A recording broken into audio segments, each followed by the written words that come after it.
পোস্তর বাচ্চা, আমার রুটিটা খেয়েছিস কেন? আরে ভাই আমি খাইনি, আমাকে মারিস না। দাদাই ওকে বল আমি খাইনি, সত্যি কথা বলছি, আমি আর রুটি খাইনি। আরে ভাই পাগল হয়ে গেলি নাকি? এভাবে কেউ মারে একটা বাচ্চা কুকুরকে? তুই বাচ্চা একটা মোটা ধামসি কোথাকার। তো মাথায় ঝাম মারছে, পাগল হয়ে গেল রে কুকুরটা, কি আর বলবো। দাদাই ভালো কথা বলছে, কে ঘর থেকে তাড়িয়ে দে। এই কেন তাড়াবে রে? তো তাড়াবে না তো কি করবে তোকে? তুই পাগলের মতো আমার মাথায় ঝাম মারছিস, পাগল কুকুর, সাদা পাঁঠা। এই মুখ সামলে কথা বল, বলে দিচ্ছি। দাদাই ভালো কথা বলছি, একে তাড়িয়ে দে ঘর থেকে।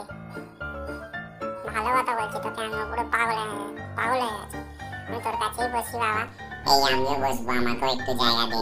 এই যা এখান থেকে, তুই যা। কি গন্ধ হচ্ছে? এটা গন্ধ গন্ধ হচ্ছে না? এ বাবা দাদাই হেগে ফেলেছে। এই কি আবল তাবল বকছিস? হ্যাঁ হেগে ফেলেছে ভাই, সত্যি কথা বলছি, হেগে ফেলেছে। এ বাবা হাতের উপর পাটি করে দিয়েছে।